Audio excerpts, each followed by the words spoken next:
ओम शांति। मातेश्वरी जी के महावाक्य सुनते हैं। गीत है, छोड़ भी दे आकाश सिंहासन, अब धरती पर आ जा रे। ओम शांति। हम सब जिसको याद करते हैं वो हमारा परम प्रिय परमपिता परमात्मा है।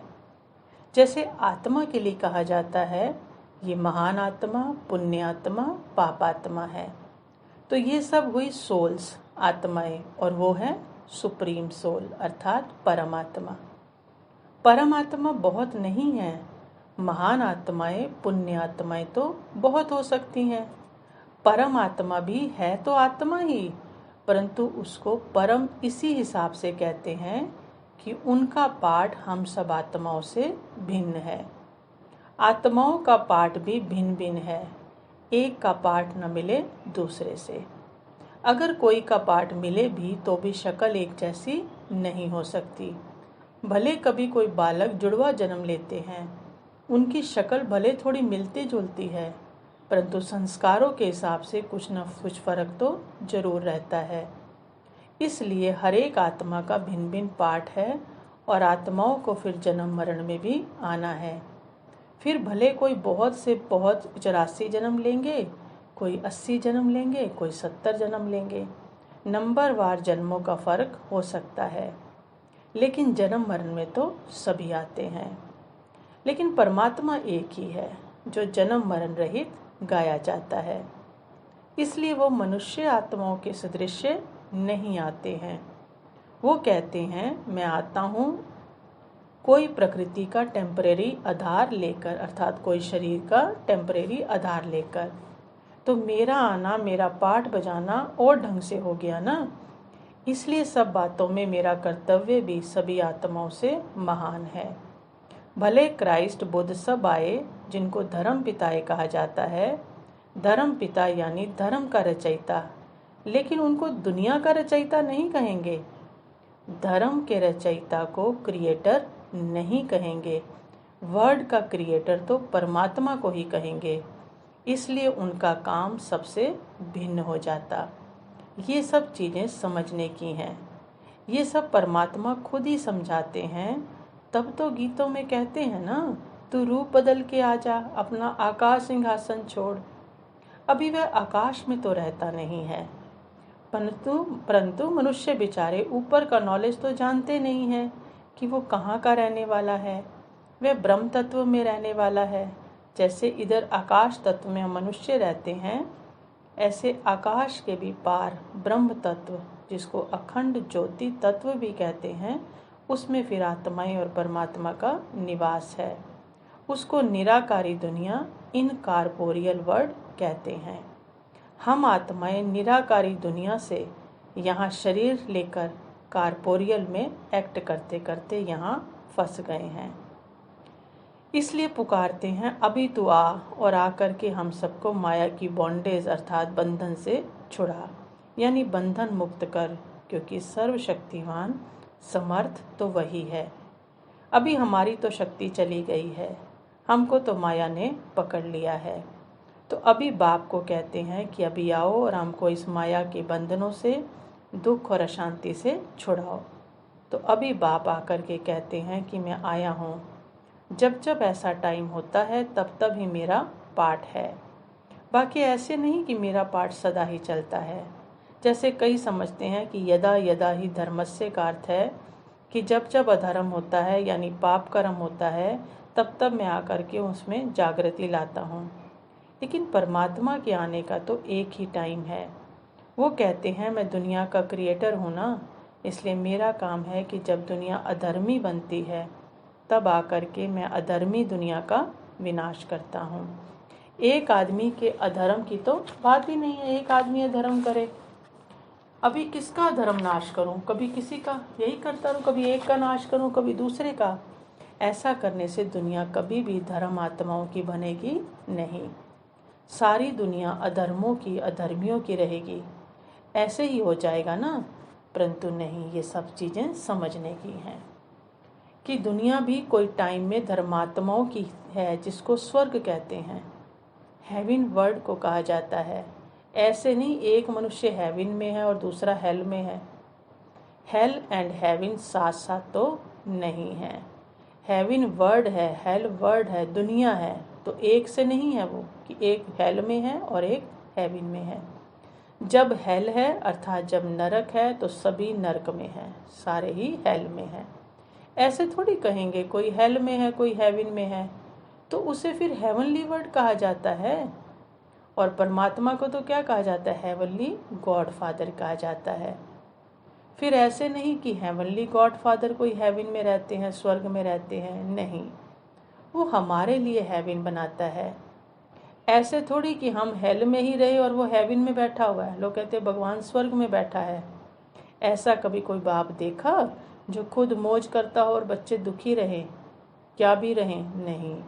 बाप कहते हैं मैं बाप ही तभी हूँ जब तुम्हारे लिए मैं सुख की दुनिया बनाता हूँ, क्योंकि बाप का काम क्या है? बच्चों को सुख देना।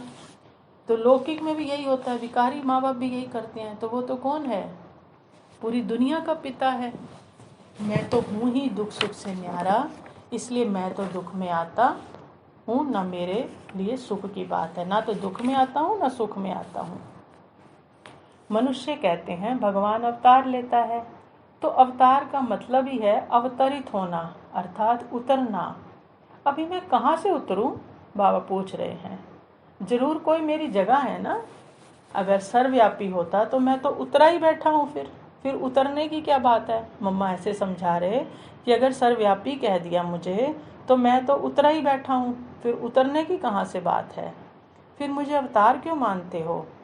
और अगर मेरे बैठे हुए तुम मेरे बच्चे ही दुखी होते जाओ तो मेरे बैठने का तो कोई महत्व ही नहीं है। अगर मैं कण कण में हूँ, सब जगह बैठा ही हूँ और मेरे बच्चे दुखी हो रहे हैं, तो मेरे बैठने का तो कोई फ़ायदा ही नहीं है।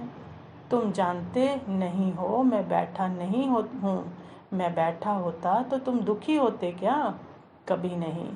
मेरे बैठे और बच्चे दुखी हों ये इम्पॉसिबल है। मैं तो जब आता हूँ तब तुम्हारे लिए सुख की दुनिया बनाता हूँ, तभी तो तुम मुझे याद करते हो। अगर मैं ओमनी प्रेजेंट होता तो तुम्हारे पास दुख अशांति या पाप कर्म ये सभी बातें होती ही नहीं। पाप कर्म है तो फिर दुख भी है। इसलिए कहता हूँ अभी माया 5 विकार सर्वव्यापी हैं। सबके अंदर रावण माया बैठी हुई है, बाबा नहीं है। मैं तो आता हूँ तुम्हें दुखों से छुड़ाने के लिए अथवा इस माया की बाउंडेज से छुड़ाने के लिए। तो मेरा धाम है, मैं घर घाट वाला हूँ। बाबा मम्मा समझा रही कि बाबा का क्या है। बाबा ऐसे कहते हैं कि मेरा धाम है, मैं घर घाट वाला हूँ। ऐसे नहीं कि सब में मेरा ही स्थान है, नहीं। जो कह देते कण कण में है, तो बाबा कहते मेरा अपना घर है। जैसे तुम आत्मा को भी अपना अपना शरीर है ना, ऐसे थोड़ी है कि एक ही आत्मा सब में बैठी है। तुम आत्मा अपने शरीर में हो, हर एक आत्मा को अपना शरीर है। अपने अपने शरीर के कर्म के हिसाब से एक शरीर छोड़ फिर दूसरा लिया, तीसरा लिया, ऐसे कई शरीर लेते हैं। लेकिन वो आत्मा का अपने शरीरों का हिसाब है। ऐसे नहीं कि एक ही आत्मा सभी में है, नहीं। इस तरह से बाप कहते हैं कि मेरा भी अपना पार्ट है। ऐसे थोड़ी है सबका जो पार्ट है वही मेरा पार्ट है। तो ये सभी बातें बाप बैठकर समझाते हैं। ये तो जो सर्वव्यापी की बात है ना, ये बेचारे ना जानने के कारण कह देते कि सब परमात्मा के ही रूप हैं। जैसे कोई चीज़ नहीं जानी जाती ना तो कह देते हैं हाँ यही समझ लो। नहीं समझ में आते ना, झुंझला जाते हैं, तो ऐसे ही कहते हैं अच्छा यही समझ लो। तो उन्होंने भी ऐसे धुक्का लगा दिया है। मम्मा हंसाते बच्चों को कहते उन लोगों ने भी क्या किया, दुनिया ने धुक्का लगा दिया है कि हाँ ये सब परमात्मा ही समझ लो। अभी सब परमात्मा है क्या? मम्मा कहते चींटी मकोड़ी फलाना ये फलाना कण कण में पत्थर आदि सब में परमात्मा है क्या? ना जानने के कारण ऐसा समझ लो परमात्मा है। तो कण कण भी क्या हो गया? परमात्मा हो गया। इसलिए देखो सर्वव्यापी की बात ने कितना रोला कर दिया है। बाप कहते हैं देखो तुमने मुझे कण कण पत्थर ठिक्कर जानवर पशु पक्षी आदि सब कहकर मुझे 84 लाख योनियों से भी बाहर धकेल दिया है। सब में एकदम पीस दिया है मुझे। बाबा कहते सब में मुझे क्या कर दिया है? पीस दिया है। अपने लिए तो फिर भी अंदाज रखा है 84 लाख। तो 84 लाख भी नहीं, केवल 84 जन्म हैं। देखो बड़े बड़े विद्वान, बड़े बड़े आचार्य, बड़े बड़े पंडित सभी इन बातों में मूंझ पड़े हैं। इसलिए मैं आकर समझाता हूँ कि मैं क्या हूँ और उसके साथ तू भी क्या है, तुम आत्माएं भी क्या हो, क्योंकि तुम मेरी क्रिएशन हो ना। क्रिएटर ही तो क्रिएशन को जानेगा ना।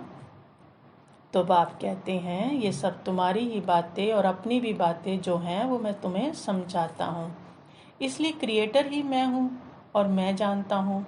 और तुम गाते भी ऐसे हो कि तू जानी जाननहार है, नॉलेजफुल है, ये मेरी महिमा करते हो ना, तो मैं आ करके तुमको ज्ञान देता हूँ। ऐसे भी नहीं कि सब में प्रवेश होकर के अंदर अंदर में सर्वव्यापी होकर ज्ञान दूंगा। भगवान का ज्ञान कैसे प्राप्त हुआ, शास्त्रों में उसकी यादगार भी दिखलाते हैं कि उसने बोला। अगर बोला नहीं होता तो शास्त्र कैसे बनते? प्रेरणा का थोड़ी शास्त्र बनता है। क्या क्राइस्ट ने प्रेरणा से बोला क्या? तो बाइबल कैसे बना? बोला है ना। नॉलेज समझाया, जो कुछ समझाया, जो कुछ किया, तो उन्होंने बैठकर उसके शास्त्र बना दिए।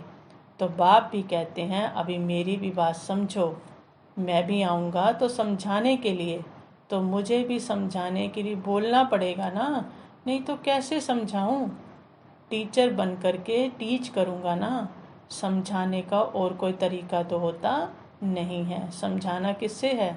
समझाना होता ही है बोलने से। अर्जुन को भी भगवान ने ज्ञान सुनाया ना। अंदर अंदर से अर्जुन को प्रेरणा दी क्या?